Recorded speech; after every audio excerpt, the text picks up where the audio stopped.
Acts of the Apostle, chapter 26. Reading all together, verse 19. కాబట్టి అగ్రిపరాజా, ఆకాశం నుండి కలిగిన ఆ దర్శనమునకు నేను అవిధేయుడను కాక. మరొకసారి చూద్దాం. కాబట్టి అగ్రిపరాజా, ఆకాశం నుండి కలిగిన ఆ దర్శనమునకు నేను అవిధేయుడను కాక. ప్రార్థన. మోకరించగలిగిన వాళ్ళు మోకరించు.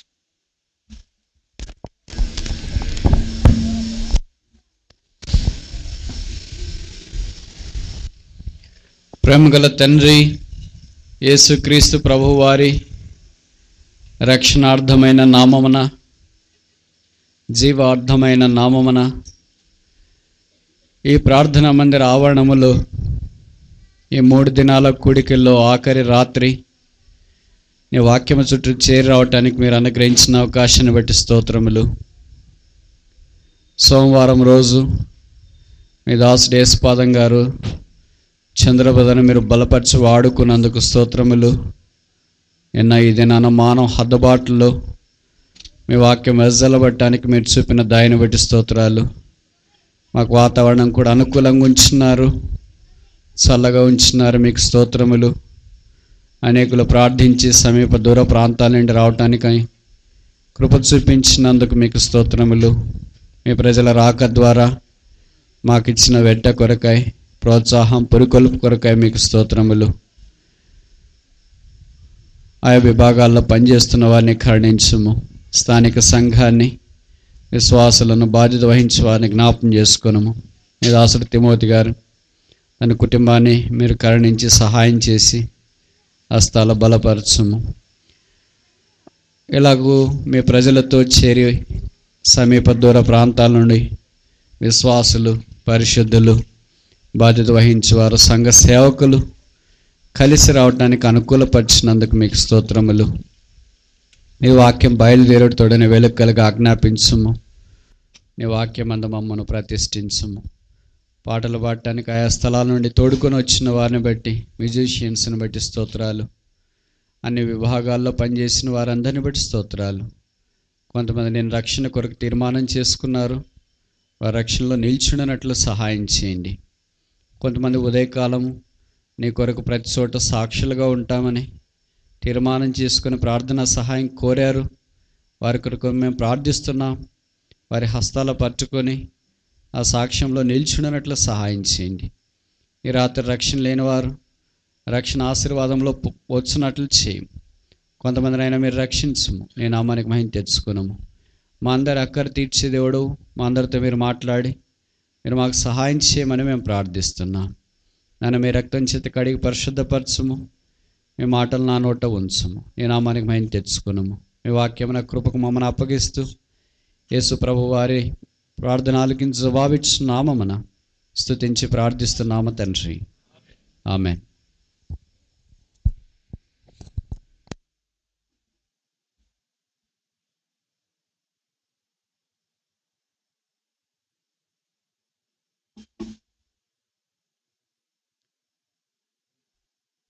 దైవికమైన కార్యములు దైవికమైన పద్ధతిలో జరుగుట కొరకై దైవికమైన వారికి దైవత్వము లేదా దేవుడు కొన్ని సందర్భాలలో ఈ దర్శనం అనుగ్రహించి నడిపించినాడన్న సంగతి మనకు పరిచయం. అపోస్తుల కార్యములో అపోస్తుడైన పౌలుకు దేవుడిచ్చిన అలాంటి దర్శనాలు ఇది నన్ను మనకే జ్ఞాపకం చేస్తున్నాయో కొన్ని సంగతులు మనం నేర్చుకోవటానికి ఆరంభించున్నాం. మొదటిది విజన్ ఫర్ సాల్వేషన్, రక్షణ కొరకైన దర్శనం. అపోస్తుల కార్యములు 9వ అధ్యాయం.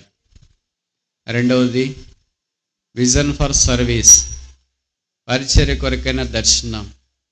అపోస్తుల కార్యములు 16వ అధ్యాయం.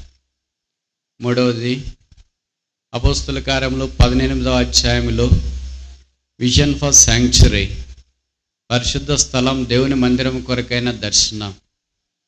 4వది అపోస్తుల కార్యాలు 23వ అధ్యాయం ప్రకారము విజన్ ఫర్ సాక్రిఫైస్, త్యాగము కొరకైన దర్శనం.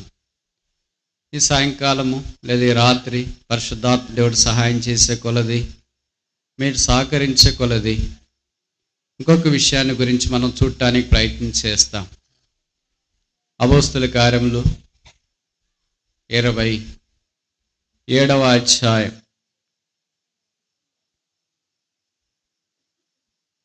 23వ వచనం. అపోస్తుల కార్యములు 27వ అధ్యాయము 23వ వచనం. నేను ఎవని వాడనో, ఎవనిని సేవించుచున్నానో ఆ దేవుని దూత గడచిన రాత్రి నా యొద్ద నిలిచి (బ్రాకెట్స్లో మూల భాషలో) నాకు దర్శనమందు వచ్చి, పౌలా, భయపడకము, నీవు కైసరు ఎదుట నిలవలసినది. ఇదిగో, నీతో కూడా ఓడలో ప్రయాణమైపోవచ్చున్న వారందరినీ దేవుడు నీకు అనుగ్రహించున్నాడని నాతో చెప్పెను. 25. కాబట్టి అయ్యలారా, ధైర్యము తెచ్చుకొనుడి, నాతో దూత చెప్పిన ప్రకారము జరుగునని నేను దేవుని నమ్ముచున్నాను. 27వ అధ్యాయం అంతా మేము అనే మాట కనిపిస్తుంది. అంటే పౌలుతో పాటు బహుశా గ్రంథకర్త లూకా కూడా ఉన్నాడేమో. అలాగే కొంతమంది సైనికులు ఉన్నారు, అలాగే కొంతమంది ఖైదీలు ఉన్నారు. మొత్తం అందరం కలిసి 276 మంది. ఈ 276 మంది మధ్యధరా సముద్రంలో ఒక ఓడలో ప్రయాణం చేస్తున్నారు. కైసరు, రోమా సామ్రాజ్యాధినేత దగ్గరికి వెళ్ళటానికి కొరకై. అప్పుడు జరిగిన సంగతే 27వ అధ్యాయంలో విషయం. ఇంతదాకా అపోస్తలుడైన పౌలు లూకా సువార్త 16వ అధ్యాయంలో నదీ తీరమున వాక్యం ప్రకటించినాడు. కొన్ని సందర్భాల్లో సమాజ మందిరంలో ప్రకటించినాడు. కొన్ని సందర్భాల్లో ఇంట్లో వాక్యం ప్రకటించినాడు. కొన్ని సందర్భాల్లో బహిరంగ ఆడిటోరియం లాంటి స్థలంలో వాక్యం ప్రకటించినాడు. బహుశా నాకు తెలిసి ఇదే అనుకుంటా ఆయన జీవితంలో మొదటిసారి సముద్రములో చిక్కుకున్న దృశ్యాన్ని ఆధారం చేసుకొని వాక్యం ప్రకటించడానికి, సువార్త ప్రకటించడానికి ఆరంభించినాడు. చూడండి, లోకమంతా ఇప్పుడు సముద్ర ప్రయాణంలో కొనసాగిపోతున్నారు. ఈ 276 మందిలో అపోస్తలుడైన పౌలే వారికి ప్రోత్సాహం, పురికొల్పు. ఆయన లేకపోతే బహుశా వారికి ప్రోత్సాహం, పురికొల్పు ఉండదేమో. ఇలాంటి తుఫాను పరిస్థితుల గుండా వెళుతున్నప్పుడు ఒక క్రైస్తవుడు క్రీస్తు కొరకై, నేను దేవుని నమ్ముచున్నాను కనుక మీరు భయపడొద్దండి, మీరు ధైర్యంగా ఉండండి అని చెప్పడం సాధ్యమేనా? మనం ఎప్పుడు పరిచయం చేస్తామంటే మనకన్నీ అనుకూలంగా ఉన్నప్పుడు, బాగున్నప్పుడు. కానీ ఈ అధ్యాయం మనకి ఏం జ్ఞాపకం చేస్తుందంటే ప్రతికూల పరిస్థితుల్లో కూడా ప్రభువును మనం సేవించాలని తెలియచేస్తుంది.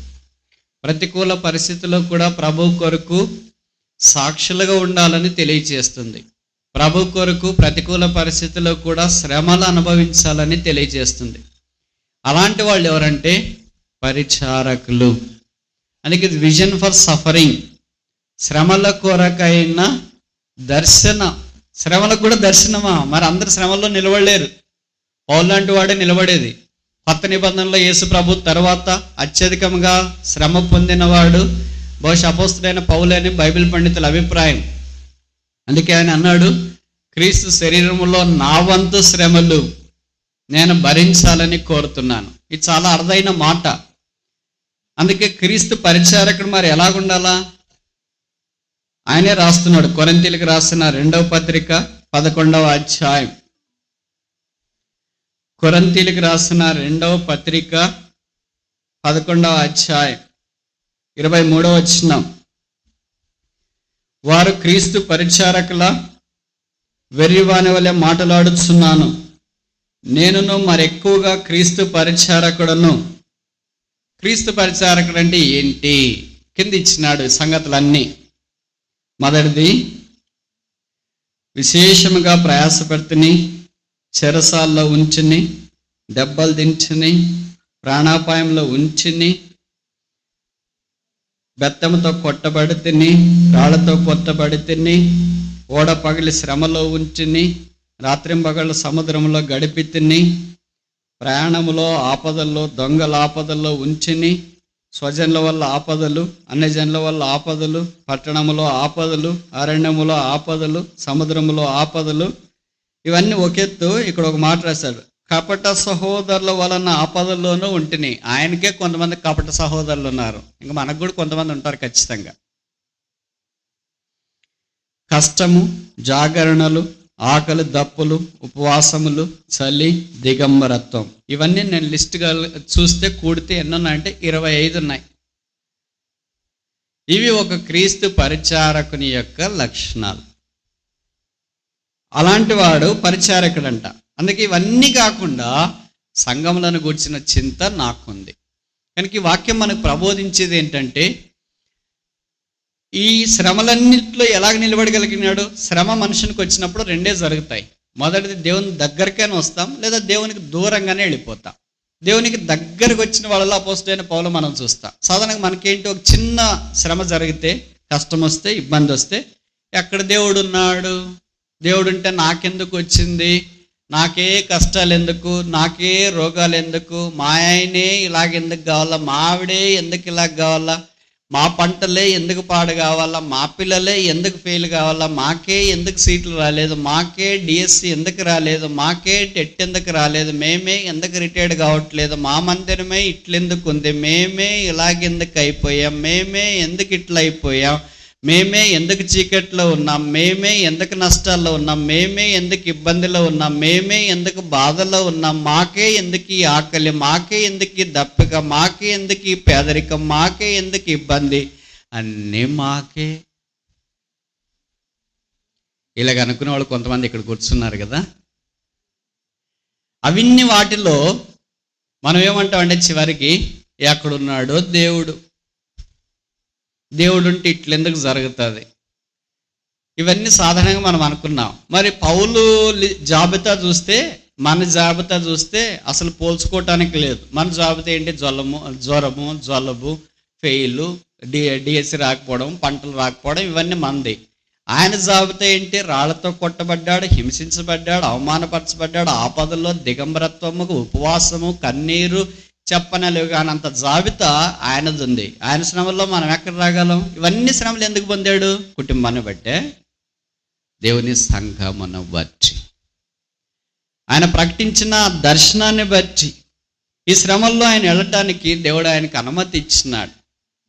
ఈ సందర్భంలోనే ఆయన ప్రయాణం చేస్తున్నప్పుడు రకరకాల వాళ్ళు, ఫేస్తు లాంటి వాళ్ళు, అగ్రిప్ప లాంటి వాళ్ళు ఆయనతో మాట్లాడాలని తలంచినారు. అయితే ఆయన మాటలు వారు ఆలకించటానికి ఇష్టపడలేదు. 27వ అధ్యాయంలో మనం చూస్తే, ఇంకెలాగ మేము నిన్ను ఏం చేయలేం కనుక నువ్వు కైసర్ దగ్గరికి వెళ్ళి చెప్పుకో అని చెప్పేశారు. అదేదో ముందే చెప్పొచ్చు కదా, ఇప్పుడు చెప్పడం ఎందుకు? సరే, వాళ్ళు ఆడే ఆట ఆడినారు పౌలుతో. ఇప్పుడు కైసర్ దగ్గరికి వెళ్ళమంటే వీరంతా ప్రయాణమే వెళుతున్నారు. అప్పుడు జరిగిన సంగతి అది. ఆయన చెప్పిన మాట, నేను దేవుణ్ణి నమ్ముచున్నాను. ఇప్పుడు పౌలు చెప్పే ఒక 5 స్టేట్మెంట్లు మీ గమనానికి నేను తీసుకురావాలని కోరుతున్నాను. ఐ ట్రస్ట్ గాడ్, నేను దేవుని నమ్ముతున్నా. అంతకుముందు ఆయన ఏం చెప్పాడు? ఐ నో గాడ్, దేవుడు అంటే నాకు తెలుసు. తిమోతికి రాసిన 2వ పత్రిక అనుకుంటా, తిమోతికి రాసిన 2వ పత్రిక 1వ అధ్యాయము 12వ వచనం. 2 Timothy chapter 1 verse 12. తిమోతికి రాసిన 2వ పత్రిక 1వ అధ్యాయం 12వ వచనం. ఈ హేతువు చేత ఈ శ్రమలను అనుభవించుచున్నాను గాని నేను నమ్మిన వాని ఎరుగుదును గనక సిగ్గుపడను. ఐ నో గాడ్, నేను దేవుణ్ణి ఎరుగుదును. కనుక మొదటిది ఏంటంటే, ఈ శ్రమలో మనం ముందుకు సాగిపోవటానికి మనం గుర్తించవలసిన నియమము, మనకు దేవుడు తెలుసా? Do we know God? దేవుడు ఎక్కడున్నాడు? ఎక్కడున్నాడో తెలిస్తే కదా తెలియటానికి. దేవుడు చాలా స్థలాల్లో ఉన్నాడని బైబిల్లో రాశారు. ఆయన ఆకాశమందు ఆసీనుడై ఉన్నాడు అని ఒక దగ్గర రాశారు. మనందరికి పరిచయం ఆయన మాట. ఆయన ఆకాశమందు ఉంటే మమ్మల్ని చూడలేదులే, మన మందిరంలో ఇష్టానుసారంగా ప్రవర్తించవచ్చు అని ఈ దినాల్లో విశ్వాసులు ఇష్టానుసారంగా ప్రవర్తిస్తున్నారు, సంఘం కూడా. అందుకనే చూడండి, హబక్కూకు 2వ అధ్యాయం. హబక్కూకు 2వ అధ్యాయం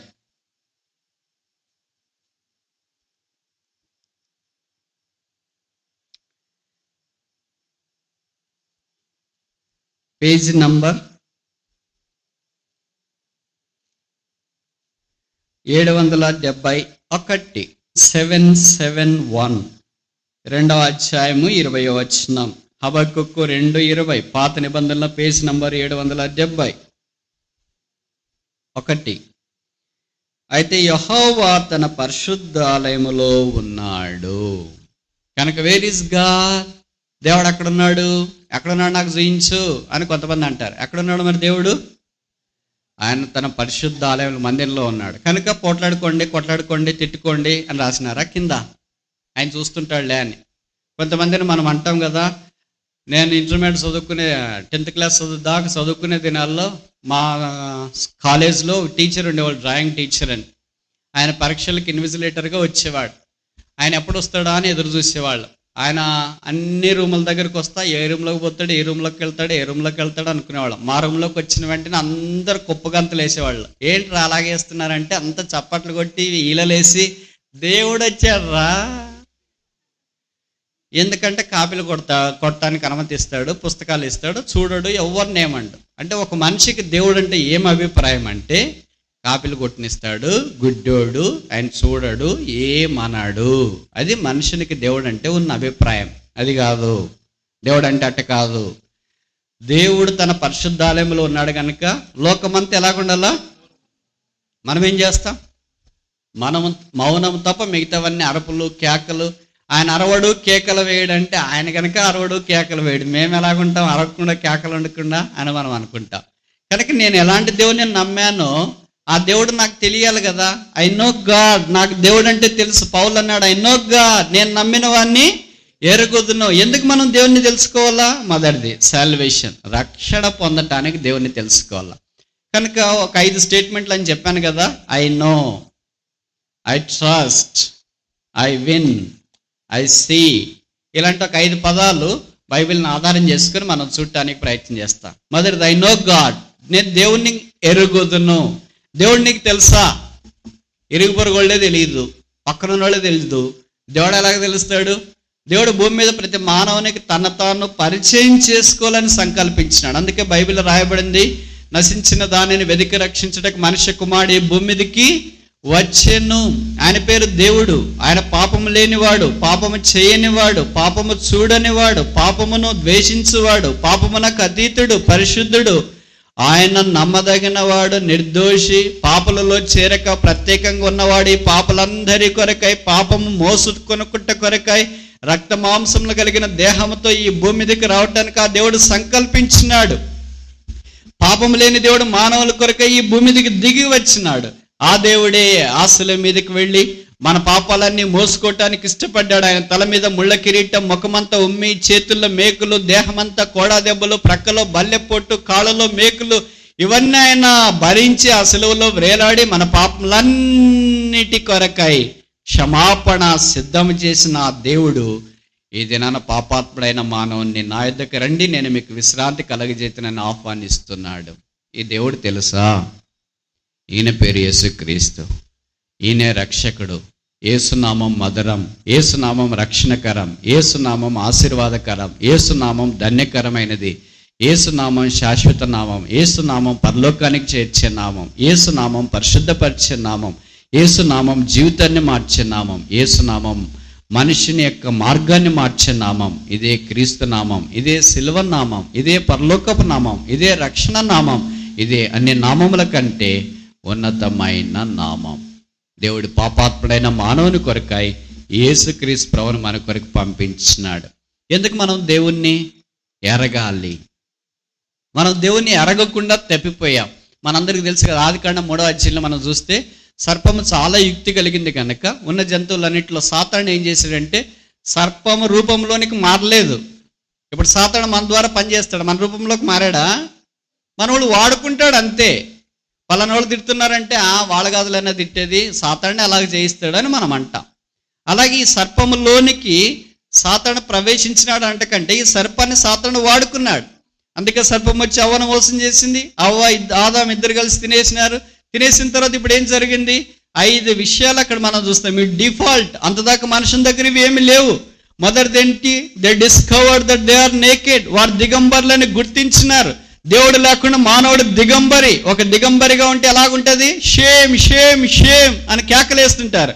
ఇప్పుడు యేసుప్రభుని నమ్ముకోకపోతే నువ్వు ఎంత మంచి డ్రెస్ వేసుకున్నా, రెమాండ్ సిన్స్ 1925 వేసుకొని ఇక్కడికి వచ్చి కూర్చున్నా, కళానికేతన్, సిఎంఆర్, చందన, బొమ్మన ఎలాంటి డ్రెస్ నీకు వేసుకొని వచ్చినా ఆత్మీయంగా నీవు దిగంబడు అని దేవుని యొక్క వాక్యం జ్ఞాపకం చేస్తుంది. ఇలాంటి దిగంబరత్వంలో ఉన్న మానవుణ్ణి కరుణా సంపన్నుడైన దేవుడు కరుణించి పాపాలు క్షమించి తను అలంకరింపు చేయట కొరకే భూమి మీద మానవాకారమున రక్త మాంసములు ధరించి ఉద్భవించినాడు. ఆయన పేరే యేసుక్రీస్తు. కనుక మొదటిది ఏంటంటే మ్యాన్ ఈజ్ నేకెడ్, మనుష్యుడు దిగంబరుడు. రెండవది ఏంటి? హిపోక్రసీ, వేషధారణ వచ్చింది. అది ఆదాము ద్వారా మనకు వచ్చింది, అంతకుముందు వేషధారణ లేదు. ఏం వేషధారణ? వెళ్ళి అంజూరపు చెట్ల దగ్గర దాక్కొని ఉన్నాడు. ఎవరు నిన్న అక్కడ దాక్కోమని చెప్పారు? ఎందుకంటే మనం ఏది లేమో అది మనం ప్రజెంట్ చేసుకోవడానికి ప్రయత్నం చేస్తాం. లోపటేమో చాలా శారీరకంగా ఉంటాం, బయటేమో చాలా ఆత్మీయంగా నవ్వులు పువ్వులు పుయ్యిస్తూ కొంతమందిని మోసం చేయడానికి ప్రయత్నం చేస్తాం. This is the trick of the devil. ఇది సాతాను యొక్క కార్యం. అందుకే ఈ వేషధారణ ఆదాముతో నుండి మనకు ఆరంభించబడింది. మూడోది ఏంటి?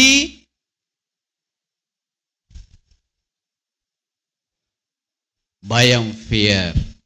నీ స్వరము తోటలో విన్నప్పుడు నేను దాగుకున్నా. భయం అంట. ఎందుకు భయం వచ్చింది? దేన్ని బట్టి భయం వచ్చింది? అంతకుముందు ఏం చేశాడు? 2వ అధ్యాయంలో వాక్యంలో మనం చూస్తాం.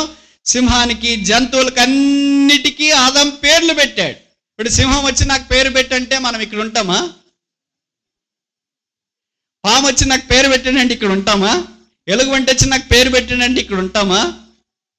తోడలు వచ్చి నాకు పేరు పెట్టండి ఇక్కడ ఉంటామా? పులి వచ్చి నాకు పేరు పెట్టండి అంటే ఉంటామా? చిరుతపులి వచ్చి నాకు పేరు పెట్టండి అంటే ఉంటామా? ఏనుగు వచ్చి అక్క చాలా బాగుంది మీ ఊరు, నేను మీ దగ్గరికి వచ్చాను, నాకు పేరు పెట్టండి, మీ ఇంట్లో స్థలం ఏంటంటే ఉంటామా? అలాంటి ఏనుగులు, అలాంటి జిరాఫీలు, అలాంటి పులులు, అలాంటి సింహాలు, అలాంటి నక్కలు, అలాంటి కుక్కలు, అలాంటి తోడేళ్ళు, అలాంటి కౌజుపిట్టలు, ఇలాంటి రకరకాలైన జంతువులన్నీ ఆదాము దగ్గరికి వచ్చినాడు. ఆదాము భయపడలేదు. ఇది నేను మనం ఫోటో చూస్తేనే మనకు భయం వస్తుంది. రాత్రిపూట అదే ఫోటో అల్లాడుతుంటేనే భయం వస్తుంది. కరెంటు పోయినప్పుడు వేరే మనకే భయం కలిగిస్తుంది.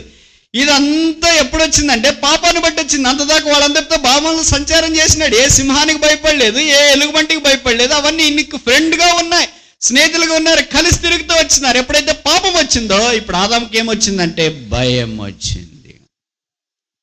అప్పటి నుండి ఇప్పటికి కూడా మనకు భయమే, ఏదైనా భయమే. మన నీడ మనకే భయమే.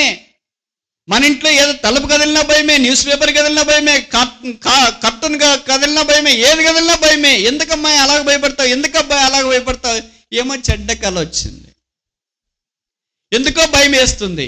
బయటికి పోవాలన్న భయమే, ఇంట్లో ఉండాలన్న భయమే, ఇంట్లో ఒక్కళ్ళే ఉండాలన్న భయమే, కరెంట్ వచ్చిన భయమే, కరెంటు పోయిన భయమే, తర్వాత ఊర్లో ఉన్న భయమే, ఎక్కడికి వెళ్ళిన భయమే. కొంతమంది భయంలోనే ఉంటారు, ఆ భయంలోనే చనిపోతున్నారు.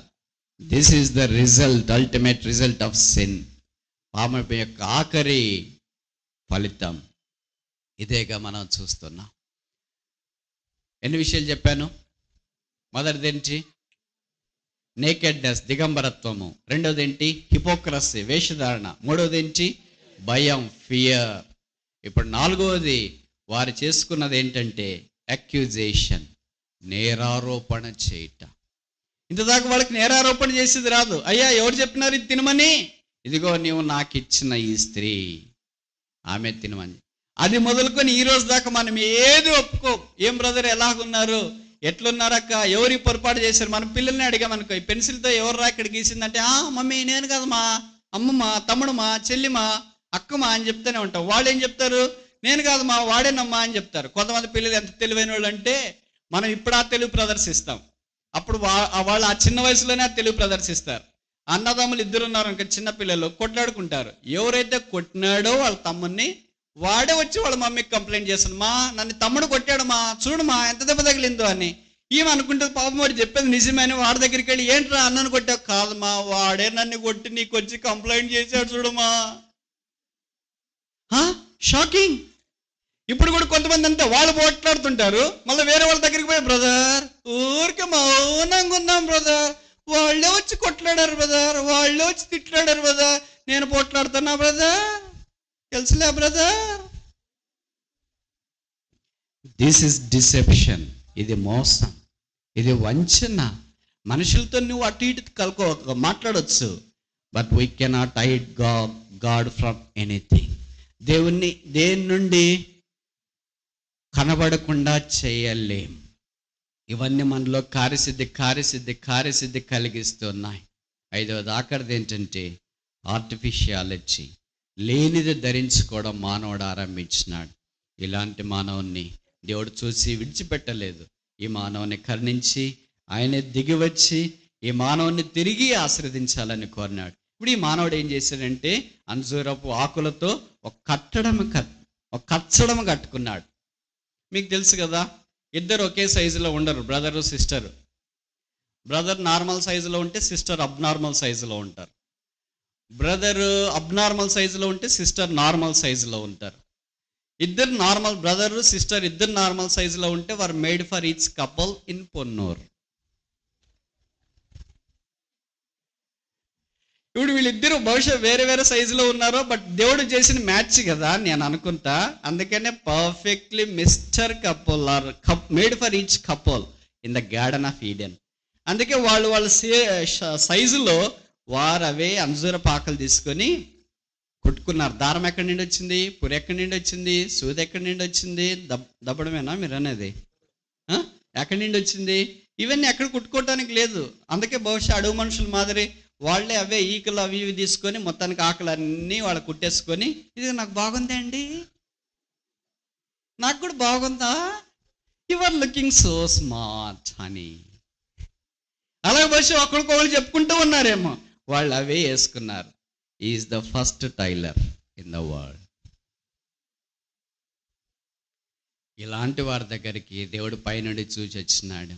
వారిని మీద జాలిపడ్డాడు, కనికరపడ్డాడు. అందుకే 3వ అధ్యాయం చివరి వచనాల్లో చెప్పబడింది, దేవుడు వారికి చర్మపు చొక్కాయలు చేయించి తొడిగించను. ఇద్దరు కలిసి ఒకే చొక్కా కాదు, గజమాలలు వేస్తుంటారు. భార్య భర్తకి షష్ఠి పూర్తయినప్పుడు ఇద్దరు కలిసి ఒకే గజమాల, ఇద్దరు కలిసి ఒకే షాల్. అట్లా చేయలేదు దేవుడు. వారికి చర్మపు చొక్కాయలు అంటే ఎవరి కోటు వాళ్ళకే, ఎవరి సైజు వాళ్ళకే. వీళ్ళేమో అంజూరపు ఆకులతో చేసుకుంటే దేవుడు ఏం చేశాడు, చర్మపు చొక్కాయితో, చర్మపు కోట్. అది చర్మం అంటే లెదర్ కోట్. లెదర్ కోట్ అనేది చాలా విలువైనది. అది బహుశా ఏదైనా జంతువుని చంపి లెదర్ తయారు చేసాడని అనుకుంటా. ఇంకా ఆ మాటకు మనం వస్తే, యేసుక్రీస్తు ప్రభువే మొట్టమొదట రెడీమేడ్ షోరూమ్ ఓపెన్ చేసినాడు. అక్కడ ఫ్రీగానే ఇచ్చినాడు. 1+1. ఇప్పుడు ఈ రెండిటికి తేడా చెప్పనా? దేనికి? మనుషుడు చేసిన అంజూరపు ఆకుల కచ్చడానికి, దేవుడు చేసిన చర్మపు చొక్కాయి. ఇప్పుడు దేవుడు చేసిన చర్మపు చొక్కాయి మొదటిది, ఇట్ గివ్స్ వార్మ్త్. అది వెచ్చదనం కలగజేస్తుంది. చర్మపు చొక్కాయి కనుక. మనుషుడు చేసిన ఆకులతో తయారు చేసింది అయితే అది ఆకులు వాడిపోతే కనుక వెచ్చదనం ఉండదు. రెండవది, చర్మపు చొక్కాయి కంఫర్ట్, సౌకర్యం ఇస్తుంది. ఈ ఆకులతో చేసుకునేది ఏం సౌకర్యం ఇదు. ఎక్కడ కూర్చుంటే ఇక్కడ ఒకటి పొడుచుకుంటుంది, అక్కడ ఒకటి పొడుచుకుంటుంది, కింద కూర్చున్నా పొడుచుకుంటుంది, నడిచినా పొడుచుకుంటుంది, పడుకున్నా పొడుచుకుంటుంది, ఎక్కడైనా పొడుచుకుంటుంది. అందుకే అది సౌకర్యంగా ఉండదు. మూడవది ఏంటి? ప్రొటెక్షన్, భద్రత. చర్మపు చొక్కాయి అంటే భద్రత ఉంటుంది. ఏదైనా ఒక ముళ్ళు గుచ్చుకున్నా, ఒకటి ఏదైనా కలిగినా ఏది లోపలికి రాలేదు. కానీ ఆకుతో తయారు చేసుకున్న చొక్కా అయితే అంత భద్రంగా ఉండదు. నాలుగవది ఏంటి? డిగ్నిటీ. చర్మపు చొక్కా వేసుకుంటే ఎంత హూందాతనం అంటారు. మనం బట్టలు ఎందుకు వేసుకుంటాం? కొంతమంది ఇంట్లో బాగలేకపోయినా, ఇల్లంతా కంపు కొడుతున్నా బయటికి మాత్రం ఫుల్గా బట్టలు వేసుకొని ముస్లిమ్స్ అత్తరు కొట్టుకొని వస్తుంటారు. అబ్బా చూస్తే ఏంటి బ్రదర్ ఇలాగ వేసుకొని వస్తున్నారంటే, బట్టలను బట్టి అన్న సమాజం గౌరవించేది అని. సమాజం నేను బట్టలు బట్టి గౌరవిస్తే ఎంతకాలం గౌరవిస్తుంది? అలాగని మీరు చీప్ బట్టలు, చినిగిపోయిన బట్టలు వేసుకోమని నేను చెప్పట్లేదు, కానీ అప్పులు చేసి బట్టలు వేసుకోవద్దు. అలాగే ఇంట్లో ఒక రకము, బయట ఒక రకము ఉండటానికి ప్రయత్నం చేయొద్దు. లెదర్ వస్తువులు చాలా కాస్ట్లీ. చూడండి, లెదర్ చెప్పులు, leather purse, leather wallet, leather jacket, leather tie, leather belt, leather shoe, leather handbag, ఇవన్నీ చాలా కాస్ట్లీ. ఇవి మన బైబిల్కి వేసిందే ఇది లెదర్ కవర్ ఉంటుంది. మనకి ఈ మధ్యలో ఈ లెదర్ ఇదంతా చాలా విలువైందని ఇప్పుడు దీని మాదిరి ఇంకోటి వచ్చింది, ఏదైనా డూప్లికేట్ వస్తుంది కదా, అలాగే అది వచ్చింది. దాన్ని రెజిన్ అంటాం. అది లెదర్ మాదిరే ఉంటుంది. చూడమ్మా, లెదర్ కంటే బాగుంది, నీళ్లు పడినా కూడా అస్సలు లోపలికే ప్రవేశించదు, చాలా బాగుంది. ఇప్పుడు మనం జర్కిన్ వేసుకుంటాం, మన వాళ్ళు వర్షం పడుతుంటే బయటకు వెళ్ళేటప్పుడు బండి మీద, అది ఇక్కడ దాకే ఉంటుంది, నడమ దాకా. అది జర్కిన్ రెజిన్తో చేశారు కానీ లెదర్తో చేసింది కాదు. లెదర్ కోట్ అంటే అర్థం ఏంటంటే, మీలో కొంతమంది రష్యా, కెనడా ఇలాంటి దువ ప్రాంతాల్లో జీవించేవారు చలి భరించలేక పైన తల నుండి మోకాళ్ళ కిందకి దాకా ఒకటే నిలువుటంగి మాదిరి ఉంటుంది అనమాట. చూసింటారు కొంతమంది లేడీస్, వాళ్ళు ధరించేది ఫోటోల్లో, తర్వాత ఎక్కడైనా పిక్చర్స్లో మీరు గమనించింటారు. అక్కడి పైనుండి కింద దాకా మనిషి అలాగే నిలబడినట్లు ఉంటుంది. దాన్ని ఏం ప్రభావితం చేయలేదు. బయట వాతావరణం లోపలికి వెళ్ళలేదు, లోపల వాతావరణము బయటికి వెళ్ళలేదు. అంత భద్రంగా అది కాపాడబడి ఉంటుంది. లెదర్ అంటే చాలా హోదా జ్ఞాపకం చేస్తుంది. మనకు తెలిసి ఇక్కడ లెదర్ వాడేవాళ్ళు చాలా తక్కువ అనుకుంటా. 5వది ఆఖరిది, ఇట్ ఈస్ కాస్ట్లీ. లెదర్ చాలా విలువైనది, ఆకులు చాలా విలువ లేనివి. దేవుడిచ్చేదేమో చర్మపు చొక్కాయి, మనుషుడు తయారు చేసుకునేదేమో ఆకులతో తయారు చేసుకున్న చొక్కాయి. ఆకులతో తయారు చేసుకున్న చొక్కాయి తాత్కాలికమైంది, విడిచిపెట్టేది, వాడిపోయేది. చర్మపు చొక్కా అయితే అలాగే ఉండేది. పాత నిబంధనలోనైతే అలాగుంది. కొత్త నిబంధనలోనికి వచ్చిన తర్వాత యేసుప్రభు అనే సిలువను బట్టి ఇప్పుడు మనుషునికి ఈ చర్మపు చొక్కాయి, మనుషునికి ఇప్పుడు ఈ ఆకులతో తయారు చేసుకున్న చొక్కాలు దేవుడు తీసివేసి రక్షణ వస్త్రము, ఉల్లాస వస్త్రము, నీతి వస్త్రము, ప్రశస్తమైన వస్త్రము పైనుండి కింద దాకా ఆయనే ధరింపచేసి దేవుని అలంకరణగా మనల్ని తీసుకొని వచ్చినాడు. ఆ అలంకరణ చూసినప్పుడు ఆశ్చర్యం వేస్తుంది. అందుకే బైబిల్లో అన్నారు, ఎవరిమే సంచారాగము చూపట్టుచు చంద్రబింబం అంత అందము గలదై, సూర్యుని ఎంత స్వచ్ఛతయు కళను గలదై, ఊహిత సైన్య సమభీకర రూపిణియగు ఈమె ఎవరు? ఈమె సొలొమోను పల్లకి, అనురాగ వల్లకి, ఈమె షూలమ్మితి, సొలొమోను భార్య, దేవుని పెళ్లి వధువు, సిద్ధపరచబడింది. నార బట్టలతో తన తాను అలంకరించుకొని పరలోకం నుండి దిగి వచ్చే ఈ నవ వధువు, ప్రధానము చేయబడిన వధువు, సంఘం అనే వధువు, క్రీస్తు కొరకై సిద్ధపరచబడిన వధువు, క్రీస్తు రక్తం ద్వారా కొనబడి సంపాదించబడి క్రీస్తు రాకడ కొరకై ఎదురు చూస్తున్న దేవుని సంఘం అనే వధువు. పాపముతో పడి చెడిపోయిన పాపాత్ముడైన మానవుని కరుణా సంపన్నుడైన దేవుడు అంతగా ఆత్మీయంగా అలంకరించి పరలోక రాజ్యంలో ప్రవేశపెట్టాలని దేవుని యొక్క అనాది కాల సంకల్పం ఎంత దొడ్డది. కాబట్టి అగ్రిపరాజా, ఆకాశం నుండి కలిగిన దర్శనమునకు నేను అవిధేయుడైన కాను. దర్శనములో ఉన్నాడంటే అర్థం ఏంటంటే విధేయత కలిగిన వాడు అని అర్థం. సరే, ఇప్పుడు మన భాగంలోనికి రావటానికి పూర్వము ఆదాము అవ్వల పాపం చేసిన తర్వాత దేవుడు చర్మపు చొక్కాలు తొలగించి ఏదైనా తోటలో ఉండకుండా వాడిని వెళ్ళగొట్టినాడు. ఎందుకు వెళ్ళగొట్టాడంటే బైబిల్లో రాశారు, వారు జీవ వృక్ష ఫలమును తిని నిరంతరం బ్రతుకుతారేమో అని వాళ్ళని పంపించినాడు. అంటే మనం నిరంతరం బ్రతకడం దేవునికి ఇష్టమా, ఇష్టం లేదా? ఇష్టమా? మరి ఎందుకు బయటికి పంపించేసాడు? అక్కడే ఉండిండొచ్చుగా. ఎందుకు బయటికి పంపించేశాడంటే మనుషుడు పాపం చేశాడు కనుక ఈ పాప దేహముతోనే, ఈ భయముతోనే, ఈ వేషధారణతోనే, ఈ కపటముతోనే, ఈ నేరారోపణ మనసుతోనే, ఈ వంచనతోనే ఆ చెట్టు ఫలాన్ని తింటే నిరంతరం అలాగే బతికితే ఇంకా మనుషుని యొక్క వేదన, విషాదము, ఆ విలాపము వాడించే నలివి కాదు కనుక దేవుడు మానవుణ్ణి అలాగుంచాలని ఇష్టపడట్లేదు. చూడండి, 20 సంవత్సరాల వయసున్న వాళ్ళకి జీవితం మీద ఎంతో ఆశ ఉంటుంది. అంత వైబ్రెంట్గా, కలర్ఫుల్గా, డైనమిక్గా, యూత్ఫుల్గా, లస్ట్ఫుల్గా, చాలా చక్కగా ఆనందంగా కనిపిస్తుంటారు. వారి జీవితంలో ఇంకా అలాగే బాయిలింగ్ బ్లడ్, ఉడికే రక్తంతో ఉంటారు. అదే 60 ఏళ్ళ దగ్గరికి, 60 ఏళ్ళు 70 ఏళ్ళు గడిచిన వాళ్ళ దగ్గరికి మనం వెళ్ళామనుకో, ఏంటండి ఇంకా మీరు చాలా బ్యూటిఫుల్గా ఉన్నారేంటి, ఇంకా చాలా ఆశ్చర్యంగా ఉన్నారేంటి అని అంటే వాళ్ళు ఏం చెప్తారు, ఏమైందండి అంతా అయిపోయింది, కాళ్ళు చాపుకుని ఉన్నాం, దేవుడు ఎప్పుడు పిలుస్తాడా అని ఎదురు చూస్తున్నాం, పిలిస్తే మీరు కూడా రండి, ఎప్పుడన్నా నేను చనిపోతే మీరే వాక్యం చెప్తే బాగుంటుంది బ్రదర్. కొంతమంది నాకు ఇలాంటి ఆహ్వానాలు ఇస్తారు ఎక్కడికన్నా వెళ్తే. బ్రదర్ నేను చచ్చిపోతే మీరే వచ్చి వర్తమానం చెప్పాలి బ్రదర్ అని. నేను వచ్చి వర్తమానం చెప్తాను కానీ మీరు చావద్దులేండి అని చెప్తాను. నేను వచ్చి వర్తమానం చెప్తానికి మీరెందుకు చావడం? కనుక వయసు గడిచే కొలది ఏమనిపిస్తుంది అంటే ఇంకేముంది, రోగాలు. 30 ఏళ్ళు 40 ఏళ్ళు దాటితే బిళ్ళలు పెట్టుకొని ఉంటారు పక్కన. పర్స్ కంటే ఎక్కువ, చిన్న బిడ్డ కంటే పక్కన బిళ్ళలు. బ్రదర్ దేనికక్క? 1, 2, 3 బ్రదర్. రోగాలన్నీ ఉన్నాయి, ఏది వేసుకోవాలో తెలియదు. ఎలాగ వేసుకుంటారంటే అన్నీ ఇలాగ దోశలు అంటారు, తెలుసు కదా మీకు. ఈ దోశల్లో పట్టుకొని ఒకేసారి అన్నం తిన్నట్లు తింటున్నాం బ్రదర్. ఈ స్థితిలో మనం నిరంతరం ఉండాలంటే, బతకాలంటే బతకగలమా? బతకలేం. అందుకే ఈ పాపపు ఇష్టమైన దీన శరీరం ఏంటంటే ఆ పరలోకపు రాజు కొరకు ఆశ కలిగి నిరీక్షణ కలిగి ఉంది. కరుణా సంపన్నుడైన దేవుడు తన మహాజ్ఞానమును బట్టి ఈ పాపంలోనే మనం నిరంతరం జీవించక ఈ పాపంలో మనం చనిపోవాలని సంకల్పించిన. అందుకనే నువ్వు మట్టిలో నుండి పుట్టావు గనక నువ్వు మన్నైపోతావు. మరి నిరంతరం జీవించాలి కదా. ఎలాగ జీవించాలి ప్రభా? ఇదిగో నా కుమారుని మీ కొరకు శిలువ మీదకి పంపించినాను. ఆ కుమారుని యందు విశ్వాసం ఉంచు ప్రతివాడు చనిపోయినను బ్రతుకును. ఇప్పుడు చనిపోయిన తర్వాత తిరిగి లేస్తే చాలా వైబ్రెంట్ డైనమిక్ లైఫ్. ఇప్పుడు ఎలాంటి జీవితం ఉంటుంది? సంతోషకరమైన జీవితం, మహిమా జీవితం. బైబిల్లో రాయబడింది, ఈ దీన శరీరమును మహిమగల శరీరముగా తన స్వరూపంలోనికి మార్చగలిగిన దేవుడు. యోహాను రాసిన 3వ పత్రిక 3వ అధ్యాయంలో చూస్తాం. మనం ఇంకేమవుతామో ప్రత్యక్షపరచబడలేదు కానీ ఆయన ప్రత్యక్షమైనప్పుడు ఆయన ఉన్నట్లుగానే ఆయన చూతుము కనుక ఆయనను పోలి ఉందుము. ఇలాగ వాక్యం చెప్తే ఒకసారి ఒక దగ్గర మీటింగ్ అయిపోయిన తర్వాత ఒక అక్క వచ్చి జరిగింది. ఆమెకి 50 ఏళ్ళంట. బ్రదర్ మీరు ఆయన పోలే మనం పోలి ఉంటామని చెప్పారు కదా బ్రదర్. ఇప్పుడు నాకు 50 ఏళ్ళు ఉన్నాయి. నేను ఇప్పుడు చనిపోతే పరలోక రాజ్యానికి వెళితే నేను మహిమా దేహం ధరిస్తే నాకు ఎన్నేళ్ళు ఉంటావి? 50 ఏళ్ళు ఉంటాయా, ఇంకా ఎక్కువ ఉంటాయా, తక్కువ ఉంటాయా అని. ఇక నేను వాళ్ళని గురించి తెలుసుకోవడం సరదా కదా, అందుకే అడిగాను, అక్క మీరు ఎన్నేళ్లలో ఉండాలనుకుంటున్నారు అక్క అని. ఆమె చెప్పింది, I want to be sweet 16 in the heaven brother.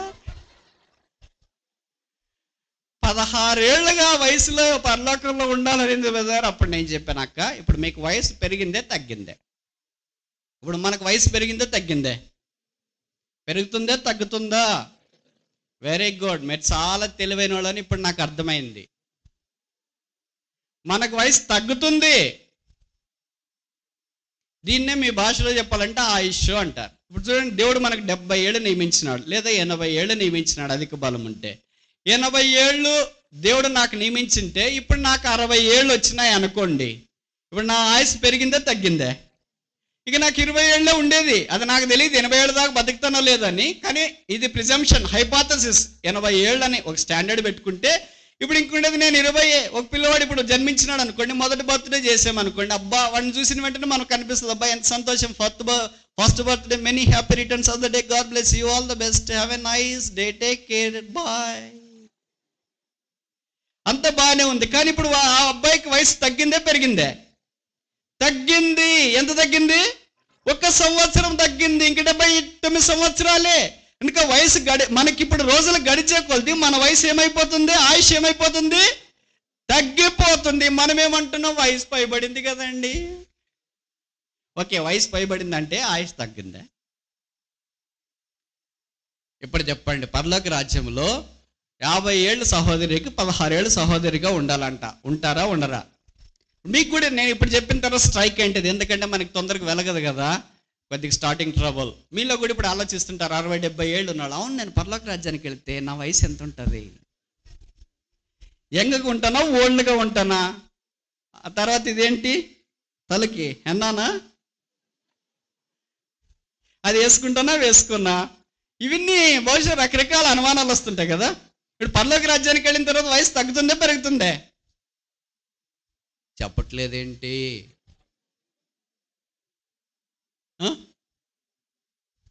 నాకు తెలుసు మీరు చెప్పకపోవడం ద్వారానే మీరు గుంటూరు వాళ్ళని నాకు అర్థమవుతుంది. ఏమవుతుంది? వయసు పెరుగుతుందో తరుగుతుందే? ఆయుష్ పెరుగుతుందో తరుగుతుందే?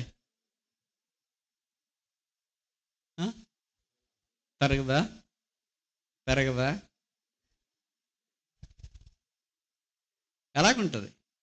ఇప్పుడు మన వయసు పెరుగుతుంది అని మనం అంటాం, ఆయుష్ తగ్గుతుంది అంటాం. అంటే ఒక రోజు ఈ రోజు మనకు గడిచిపోయింది అనుకోండి, ఈ రోజు రావాలంటే ఏముండాలా? నా ప్రశ్న అర్థమైంది? Question paper.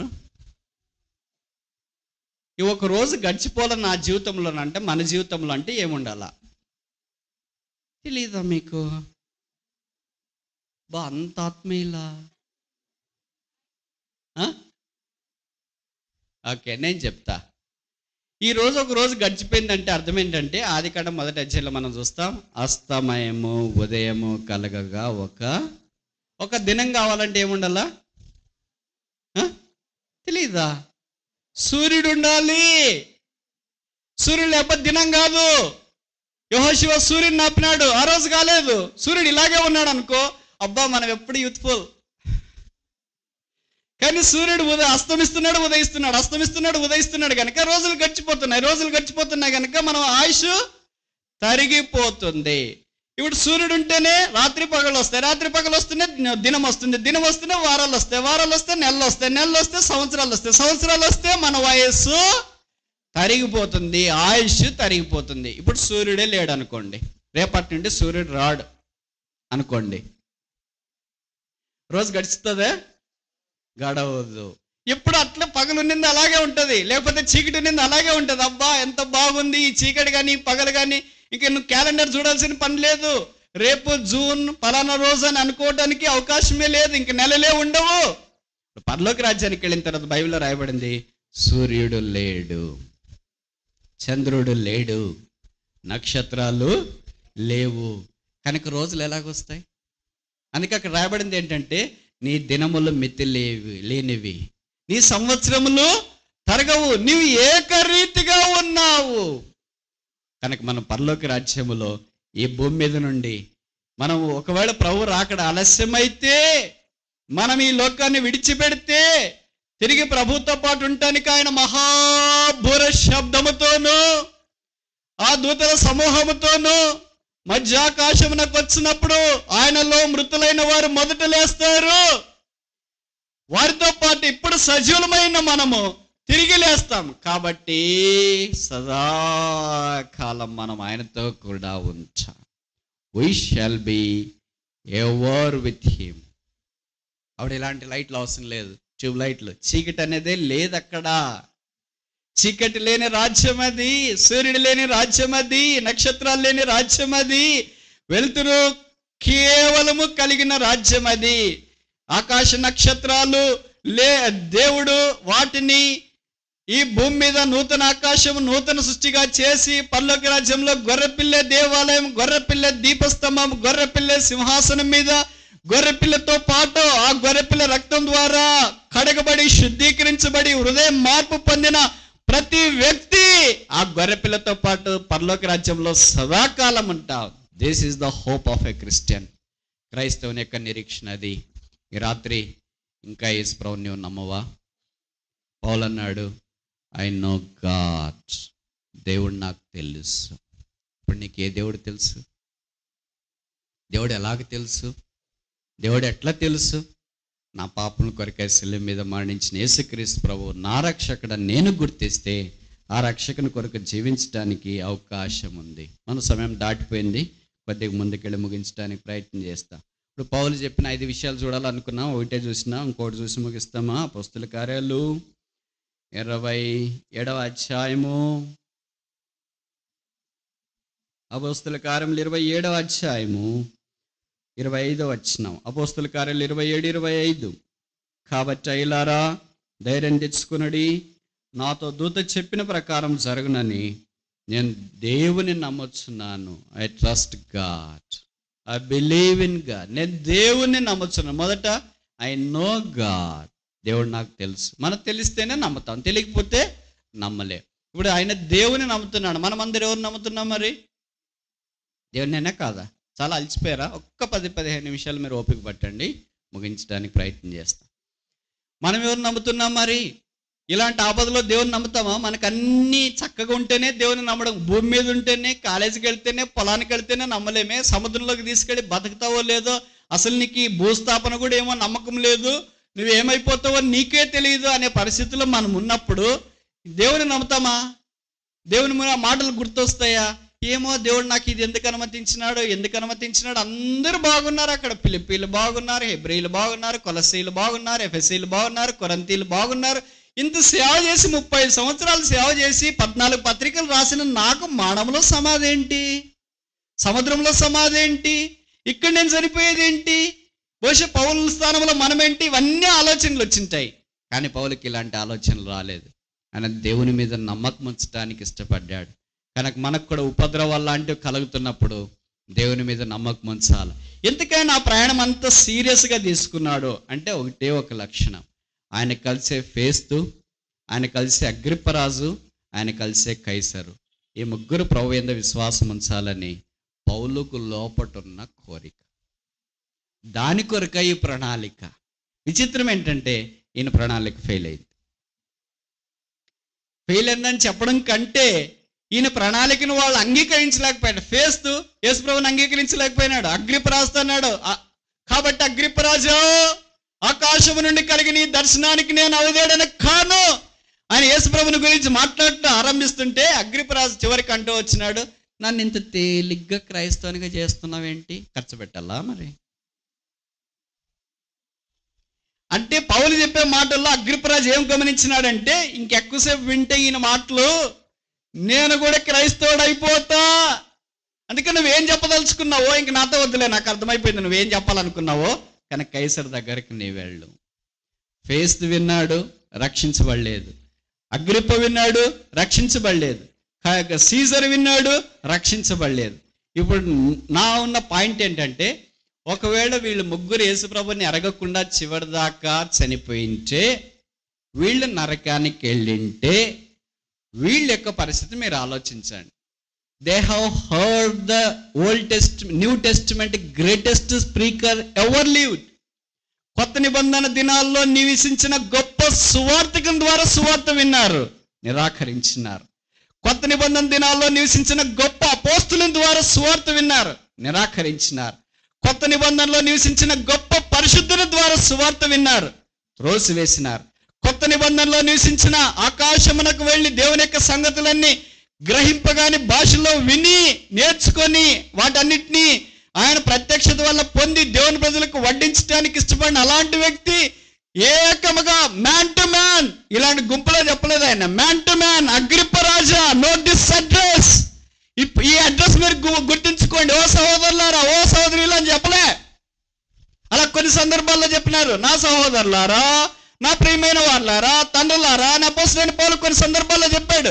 కానీ ఈ సందర్భం ఏం చెప్తున్నాడంటే, సహోదరులు కాదు, సహోదరులు కాదు, పేదలు కాదు, ధనవంతులు కాదు, చదువుకున్న వారు కాదు, చదువులేని వారు కాదు, you Agrippa, the king of this kingdom, know that I am not disobedient to the heavenly vision.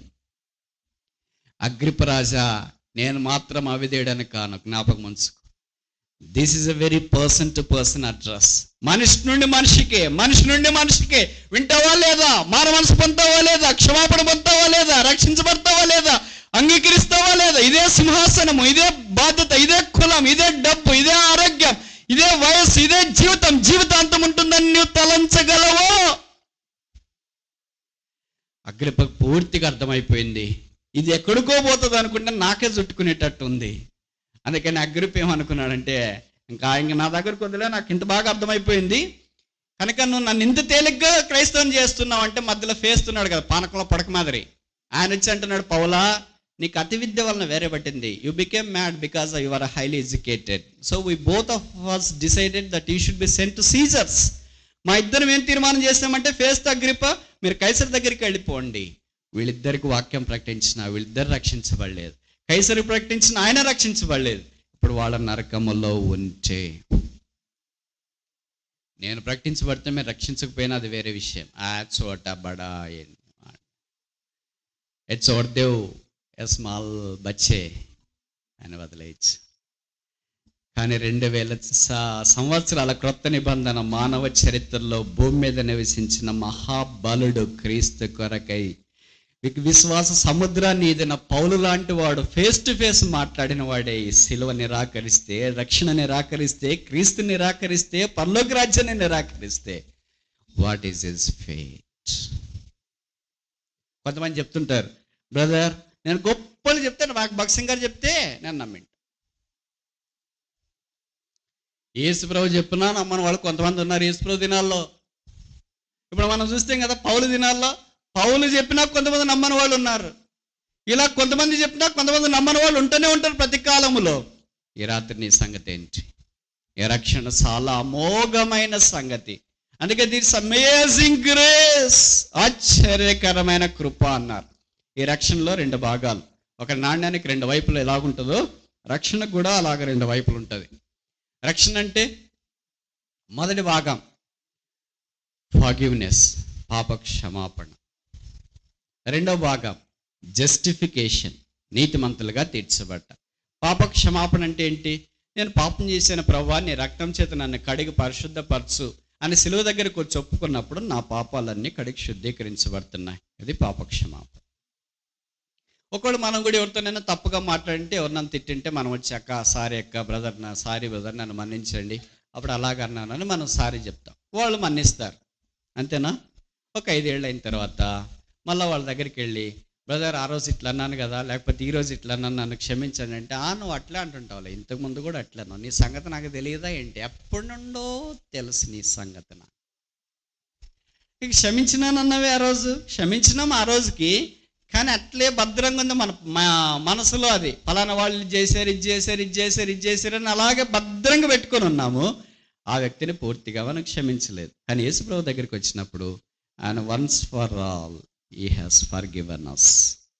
ఒక్కసారిగా అర్పించబడిన సదాకాలం నిలిచిండే ఆ బలి ద్వారా, ఆ శిలువ ద్వారా, ఆ రక్తము ద్వారా, ఆ దేవుని యాగము ద్వారా, ఆ శరీరం అనే తెర ద్వారా, ఆ దేవుని గొర్రెపిల్ల అనే శిలువ యాగమును బట్టి పాపాత్ముడైన మానవునికి ఒక్కసారి రక్తం చిందించబడింది.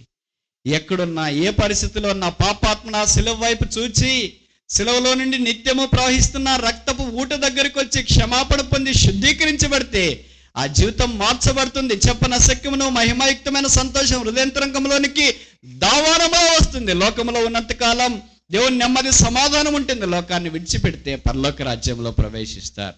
ఇది రక్షణలోని మొదటి వైపు క్షమాపణ. రెండవ వైపు ఏంటంటే జస్టిఫికేషన్, నీతిమంతులముగా తీర్చబడుట. ఒక వచనం చదివి ముగిస్తామా? 4వ అధ్యాయం రోమాపత్రిక 4వ అధ్యాయం, రోమన్స్ చాప్టర్ 4.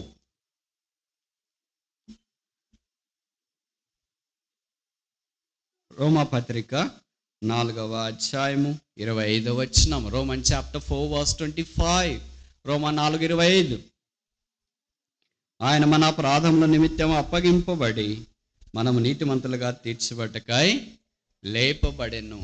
ఇప్పుడు ఆయన కేవలం చనిపోయి అలాగే సమాధిలో ఉంటే మిగతా వాళ్ళ మాదిరి ఏదైనా మనం నీతిమంతులుగా తీర్చబడలే. అప్పుడు ఒక రక్షణలో ఒకే భాగం వస్తుంది, క్షమాపణ ఒకటే వస్తుంది. నీతిమంతులుగా మనం తీర్చుట కొరకాయ ఆయన తిరిగి 3వ దినాన్ని లేచినాడు. ఆయన పునరుత్థానం కనుక ఈ దినాన్ని మనం కూడా చనిపోయిన పునరుత్థానం అనే శుభప్రదమైన నిరీక్షణ. ఇప్పుడు మొదటిది ఏం చెప్పాను? క్షమాపణ అని చెప్పాను. రెండవది ఏంటి? జస్టిఫికేషన్, నీతిమంతుడిగా తీర్చబడ్డ. ఏంటి అది? జస్టిఫికేషన్ అంటే just as if you have done no sin. నువ్వు అసలు పాపము చేయలేదు అన్నట్లుగా దేవుడు మనల్ని దేవుని సన్నిధిలో తీర్చుట. అందుకే యేసు దేవుని సన్నిధిలో నిలువబెట్టుట. ఇప్పుడు మనం కొన్నిసార్లు పొరపాటు చేసినా మనకే గుర్తొస్తుంది, వాళ్ళని ఇలాగన్నా వీళ్ళని ఇలాగన్నా అది చేసినా ఇది చేసినా అని గుర్తొస్తుంది, మనకు క్షమాపణ కోరినా కూడా. అందుకే కొన్నిసార్లు ఏదంటే నేను క్షమాపణ కోరినాను, దేవుడు నా పాపాలు క్షమించినాడా ఏంటి, క్షమించినాడా లేదా, క్షమించినాడా లేదా, ఎందుకంటే నాకు అదే గుర్తొస్తుంది. వాళ్ళని మోసం చేశాను, తిట్టాను, లేకపోతే వాళ్ళ మీద ఇలాగ ప్రవర్తించినాను, ఇవే మనకు గుర్తొస్తూనే ఉంటాయి మనం క్షమాపణ కోరినా కూడా. అయితే జస్టిఫికేషన్, నీతిమంతులుగా మనం తీర్చబడినప్పుడు ఇప్పుడు ఏం జరుగుతుందంటే మన పాపములన్నీ క్షమించబడ్డం మాత్రమే కాదు. కొలస్సీ పత్రిక 2:14 మనం చూస్తాం, ఆ చేవ్రాతనంతటిని తొడిచి మనకు విరోధముగా ఉన్న పత్రమును మేకులతో సిలువకు కొట్టి చేవ్రాతను తుడిచి దానిని ఎత్తి పడవేశాడు. యేసుప్రభు దగ్గరికి వెళ్ళి మనం చెప్పామనుకో, బ్రదర్ ప్రభువా పలానా బ్రదర్ ఇలాంటి చాలా చెడ్డోడు ప్రభువా అని. అట్లన్నా నీకు తెలియదా? తెలియదే. నిజం ప్రభు వాడు చాలా చెడ్డోడు అట్లన్నా, నాకు తెలిసిందంతా ఏంటంటే ఈ just as if he has done no sin.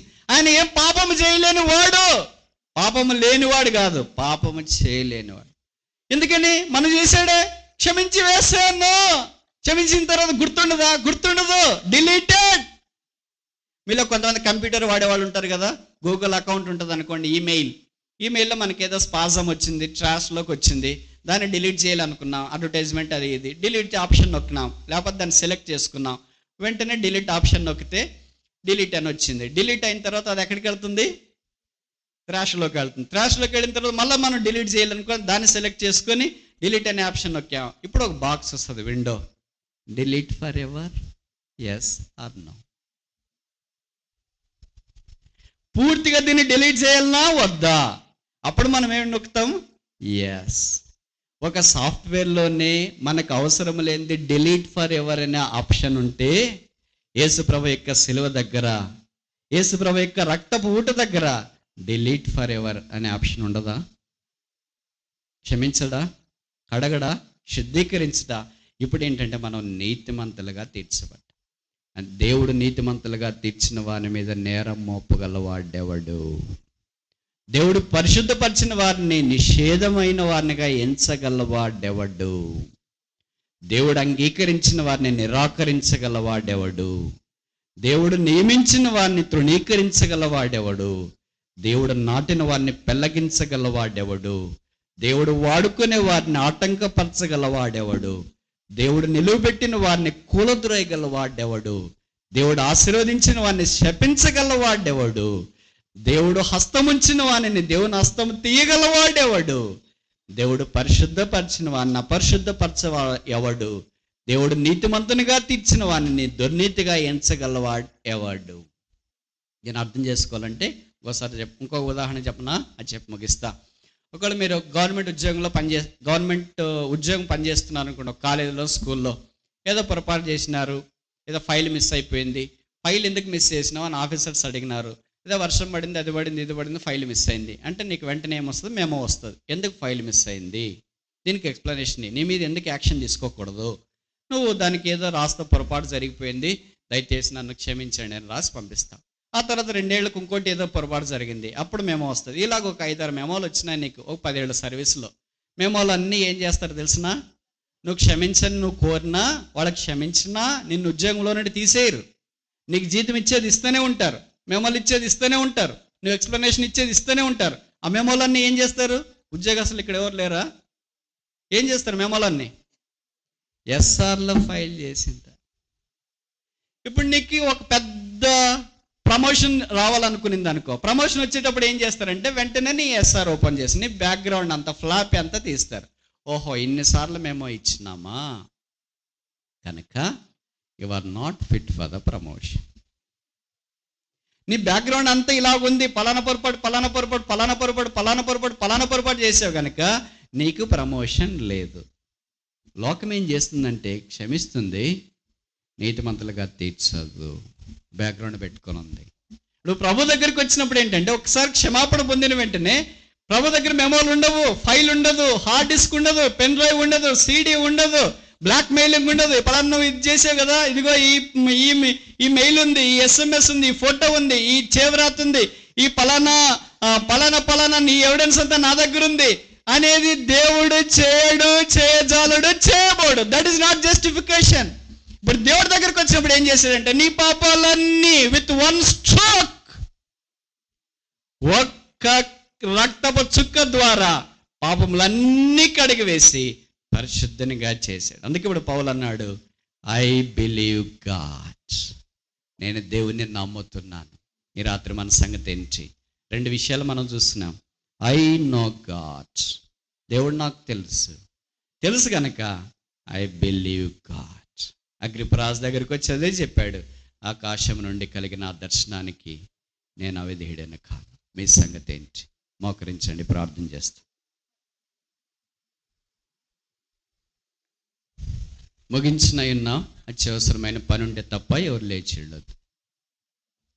బహుశా నువ్వు మొదటిసారి వచ్చినావేమో, ఎవరైనా స్నేహితులు తోడుకొని వచ్చినారేమో, లేదా మీటింగ్ జరుగుతుంది కదా వెళదాం చూస్తామని వచ్చినావేమో, లేదా వస్తూ ఉన్నావేమో, ఈ మందిరం నీకు పరిచయమేమో, ఈ వాక్యము ఈ యేసు ప్రభు గురించి నువ్వు చాలాసార్లు విన్నావేమో, అయితే నీ హృదయం ఆయనకి ఇవ్వలేదేమో, దేవుడు అంటే నీకు తెలియదేమో, యేసు ప్రభు యొక్క సిలువ దగ్గరికి నువ్వు రాలేదేమో, పాప క్షమాపణ మార మనసు పొందలేదేమో, జీవితాన్ని ప్రభువుకి అప్పగించుకోలేదేమో, ఈ రాత్రి ప్రభు దగ్గరికి రావచ్చు. కొత్త నిబంధన క్రైస్తవ సంఘ చరిత్రలో గొప్ప అపోస్తలుడైన పౌలు ద్వారా ముఖాముఖిగా వాక్యము విని ఆ వాక్యమును రక్షణను నిరాకరించిన అగ్రిప్ప వలె, ఫేస్తు వలె, కైసరు వలె నీ ఉండవద్దు. దేవుడి దినాన్ని నీతో మాట్లాడుతున్నాడు. అలాంటి గొప్ప వ్యక్తి యొక్క వాక్యం విని కూడా నిరాకరించి వారు నరకములో ఉంటే, అలాంటి అవకాశం ఇంక జీవితంలో ఎవరికి వచ్చిండదు. వారు వచ్చిన అవకాశాన్ని కాల రాశారు. బహుశా ఈ దినం నీకు వచ్చిన అవకాశం వేరే వారికి రాలేదేమో, ఈ అవకాశం నాకు అవసరం లేదని తృణీకరించి కాల రాసి వెళ్ళొద్దు. యేసు ప్రభువా, నేను పాపిని, నా హృదయంలోనికి రా, నా పాపాలు ఎవరైనా క్షమిస్తారేమో పొరపాట్లు చేస్తే, కానీ వాళ్ళ మనసులో పెట్టుకుంటారు. వాళ్ళు నన్ను నీతిమంతునిగా తీర్చారు, నీవైతే నన్ను నీతిమంతునిగా తీర్చుట కొరకై లేపబడ్డా, నీ వాక్యం అందు విశ్వసిస్తున్నాను, నా పాపాలు క్షమించి నన్ను నీతిమంతునిగా తీర్చు. యేసు రక్షకుడని హృదయంలో విశ్వసించి నోటితో ఒప్పుకుంటే నువ్వు రక్షించబడతావు.